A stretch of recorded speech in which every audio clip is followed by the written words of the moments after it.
Hi, and welcome everyone. I'm Eric Wells, Town Manager in Williston, and today we're going to take some time to discuss a bond article we have coming up on the November 3rd election. We'll be having a special town meeting for this bond article.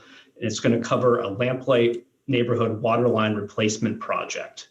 It's certainly an interesting time, and it will be an interesting structure for the election, a little bit different than folks are accustomed to. So we'd like to take an opportunity today to share more about the project, what the bond question encompasses, and also some logistics for voting at this special town meeting. So I'm welcome to be joined today by a number of folks on our panel. I'll introduce everyone. We have Shirley Goodell-Lackey, the town's finance director, Bruce Hoare, the town's public works director, and Terry McKay, the chair of the Williston Select Board. Welcome everyone, and thanks for joining me on Zoom this afternoon. So I think I'd like to get into first is really talking about this project and why we need to work on this water line replacement. Bruce, I wonder if you could start by sharing what does the project cover and where is it going to be taking place as proposed? Okay, well, the project covers the Lamplight area neighborhood, which consists of White Birch, Lamplight Lane, Pine Lane, and Aspen Lane. And it's a replacement of about the existing line, the main line, which is about 6,820 feet. It was constructed in the 60s and 70s, and it serves approximately 100 homes in that neighborhood. So you said it's constructed in the 60s and 70s, so it's been there for a while. I know you've and the crew have been out there in recent years with some various waterline breaks and other issues you've encountered. Could you share some of the reasons why we need to replace this and some of the things you've seen in the field? Sure. It's actually kind of interesting. We have not had a lot of breaks in that area. We have had breaks, but not an overabundance. But it's an aging distribution line, and it has marginal cover. When I say that, the standard cover for a water line in Vermont is five and a half feet. And that's the idea, is to get it below the frost. When we were in there last year in 19 doing an extensive stormwater upgrade, we found that water line is not where it's shown to be, but also that it had minimal cover in a lot of places. We were actually pretty surprised that we haven't had more breaks or freezing going on in there. And it doesn't have any valves. It has 2 valves for the 100 homes. So when something happens in there, we shut off 100 homes. We shouldn't be shutting off more than 10 or 20, if even that many, when there's a water break, because we should be able to isolate the system with valves. It's not the case in there. Let's see. We also, during that stormwater project, we found some things that we didn't even know existed, like some old valves. We didn't even know, and we still don't know what they go to. We're assuming that some of them go to the old well system, because when this neighborhood was originally built, it was with a couple private wells, and then the town took it over. Well, we found valves in there that were buried that we can only assume were for the old well system. They're not open. The old well system, there's no way we're getting contamination or cross connection from that system into our system. But we also found old 2-inch black iron pipe that many years ago was not that unusual, but very unusual now, and not in the ground. Places have replaced that.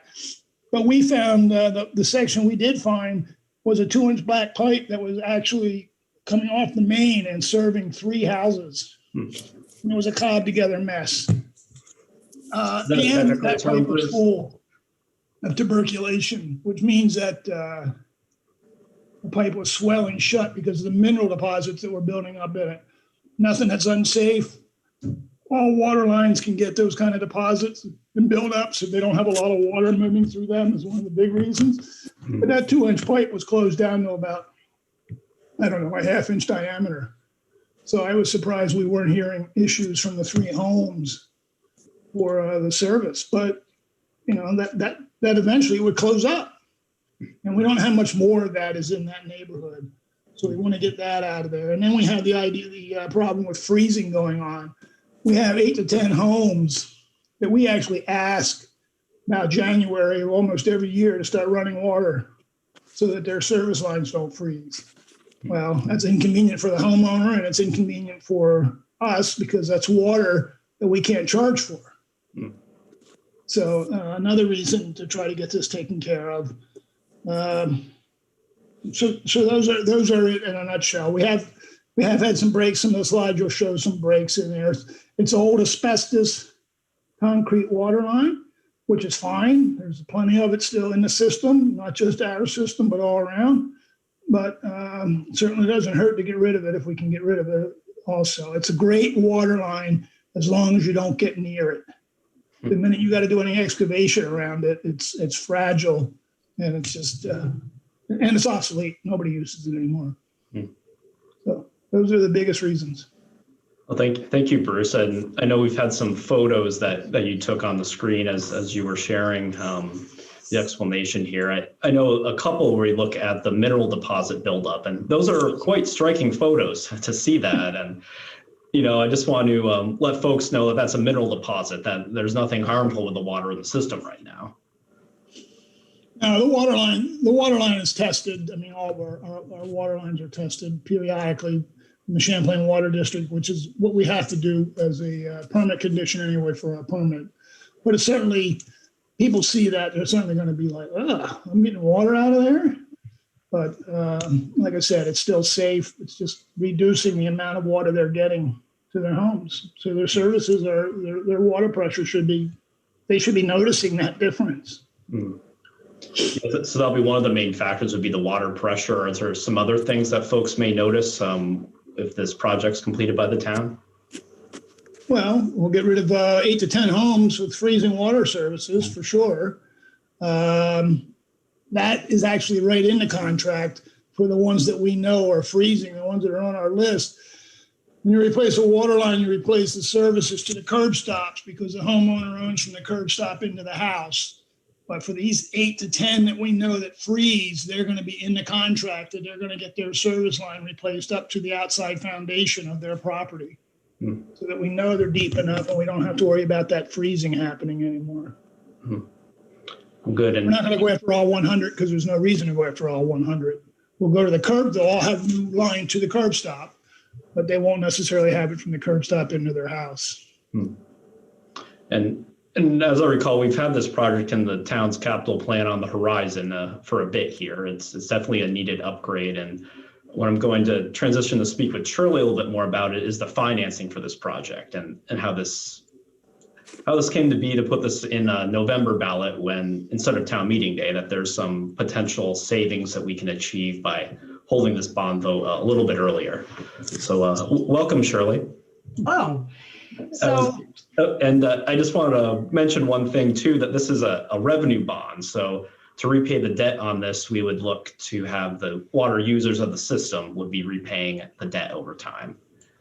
And Shirley, if you want to kick it off, we're looking at this drinking water state revolving fund to finance this project. If you could speak a little more about that.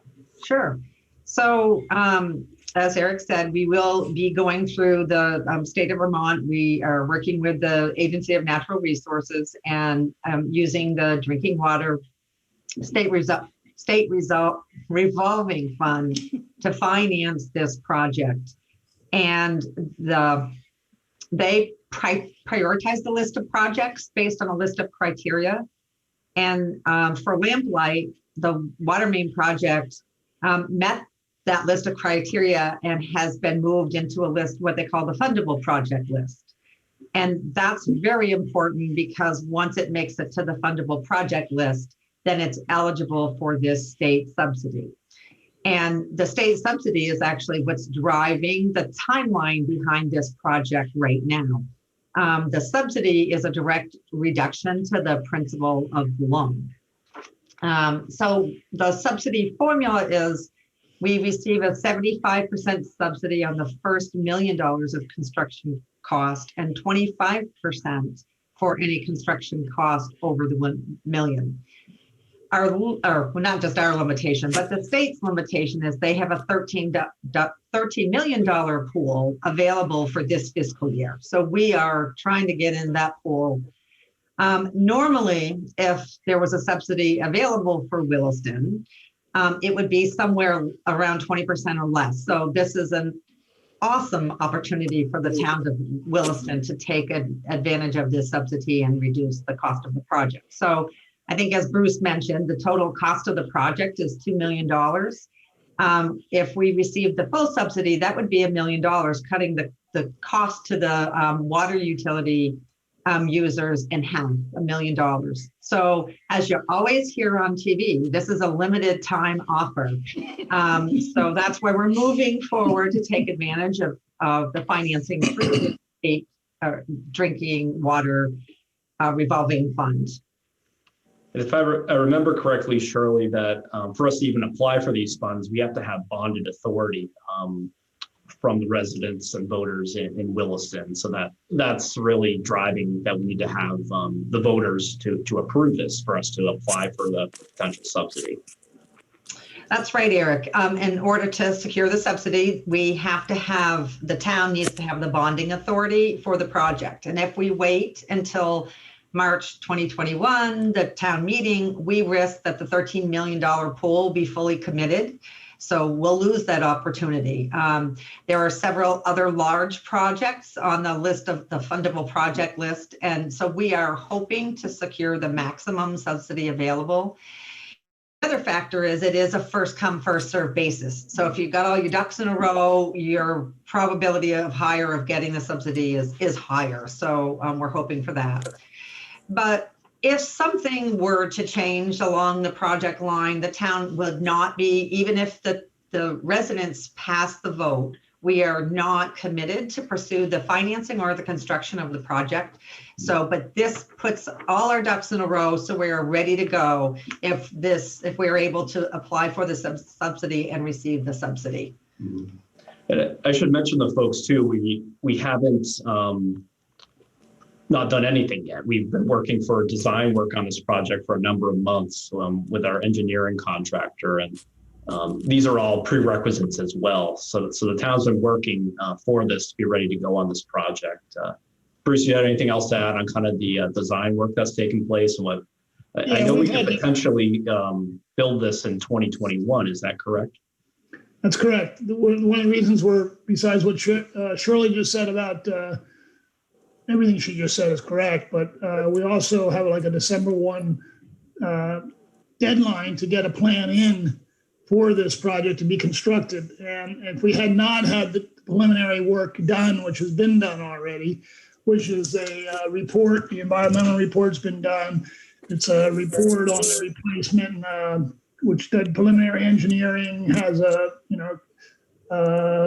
preliminary layout as part of it. So we've had work done that puts us in a good, strong position to have the engineering firm, which has confirmed to us that we can have plans ready by December 1. And another reason why we got to do this November 3rd, bond vote, so we can get, like Shirley said, we've got to be in the door so that we're one of the first ones and get as much money as we can.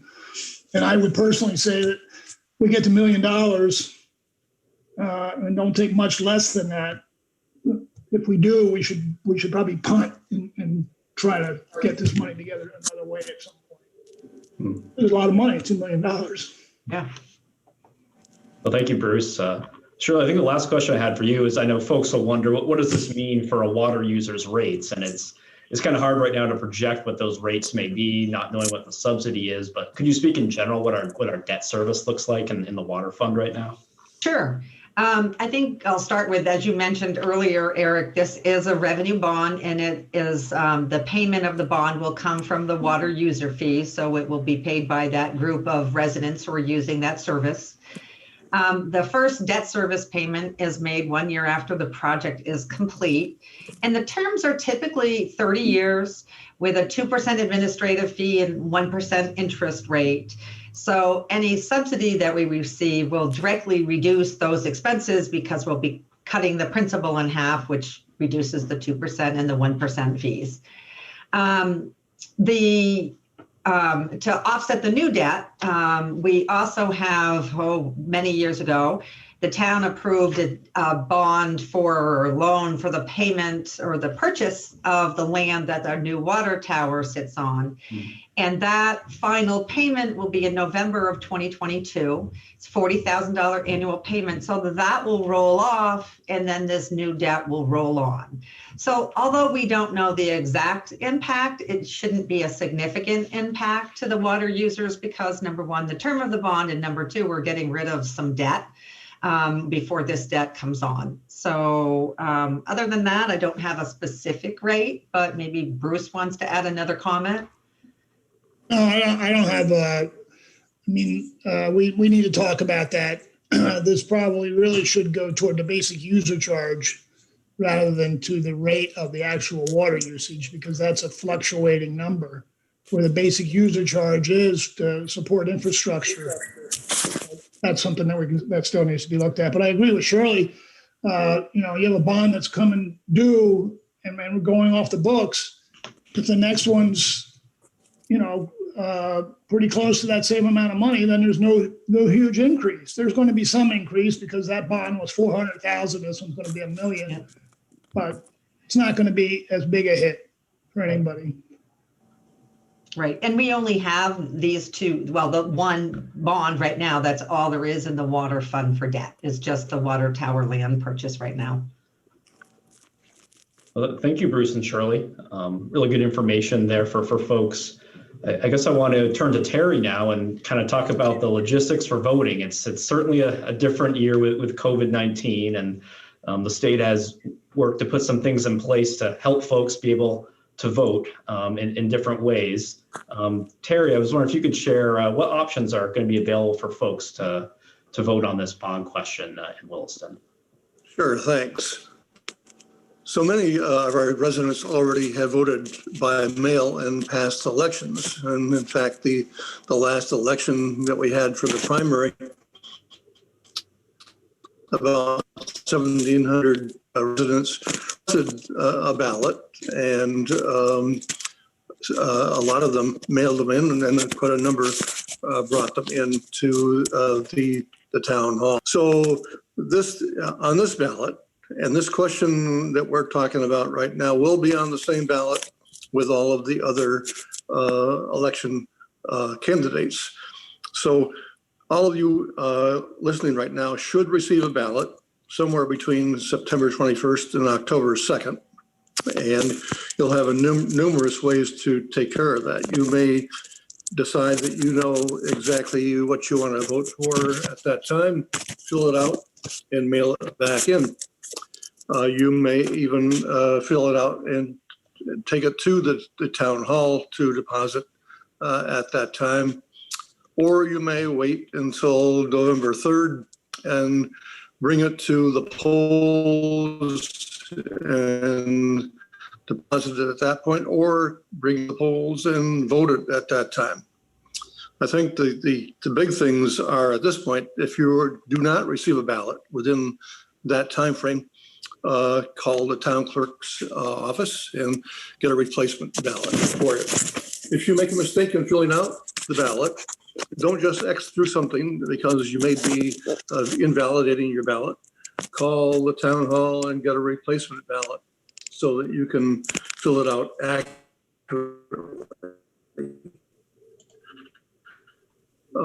And by all means, if you have voting questions about anything in the process, call the town clerk's office and get instructions on how to fill out a ballot so that you make sure that when you send it back in or bring it back in, that it actually will get counted. Because if you make mistakes, in the last election, we had a number of could not be counted just because of the errors that were on it.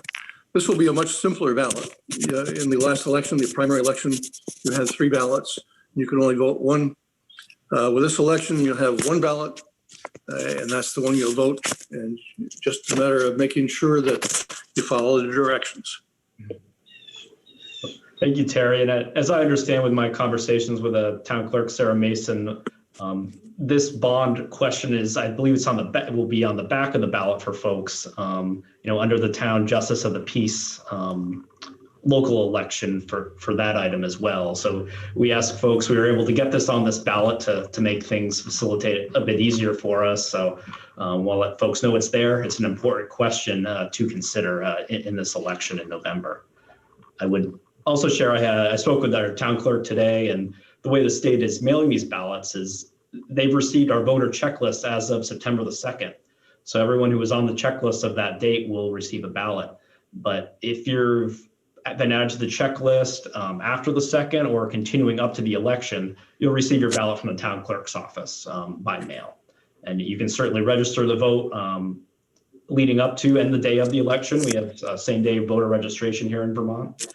And as Terry mentioned, we will have in-person voting if you prefer to vote that way at the Armory from 7 a.m. to 7 p.m. on Tuesday, November 3rd.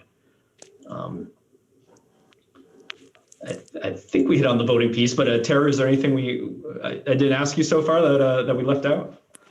I don't think so. The legislature has taken precautions to try to avoid any kind of voter fraud. Although we've never had a case of voter fraud in Williston, and I think maybe only one in history in the state of Vermont. So if someone should come to your door and saying, I'll take your vote for you to the town hall, don't give it to them. It's illegal for them to do that. If you have a relative that you trust to do that, then that is allowable. Oh, thank you, Terry. That's an important point for folks. I know that there is a lot of questions about that. And I would tell folks too, if you have any questions at all about procedure, please give the town clerk's office a call. Eric, I think the other piece is Sarah has now ordered a new box to go outside, which Bruce and company will be installing so that people can drive up and drop off their ballots. It looks kind of like a mailbox, but because people had a really difficult time getting the ballots in our drop box out back. So that'll be nice because it'll fit and people can drive right up and put them in the box. No, thank you, Shirley, for sharing that. It's we're working on that here in the town hall. I heard Sarah talk about it today. I think I would ask folks too, we're going to have some public information sessions on this as well. We're recording this show here on September 10th, but there's certainly a lot of time before election day as well. And folks may decide to vote earlier or vote later on, but we're going to have a information session at the select board meeting on Tuesday, September 15th at 8 p.m. And we'll have another information session as legally required within 10 days of the vote. That'll be Monday, October 26th at 7 p.m. Both of these, along with all select board meetings now, are on Zoom due to COVID-19, and encourage you to look for that access information on the town website and town social media platforms. And if you have any questions on this, please reach out to me. I've got my contact information on the screen. If I can answer the question, as you see, I have an esteemed panel here of experts in all areas of this that I can reach out to make sure your question is answered. So any last words from the panel on this? All right. Well, I want to thank everyone for joining us today and encourage you to remember to vote. And I'm Eric Wells signing off. Have a good evening. Bye.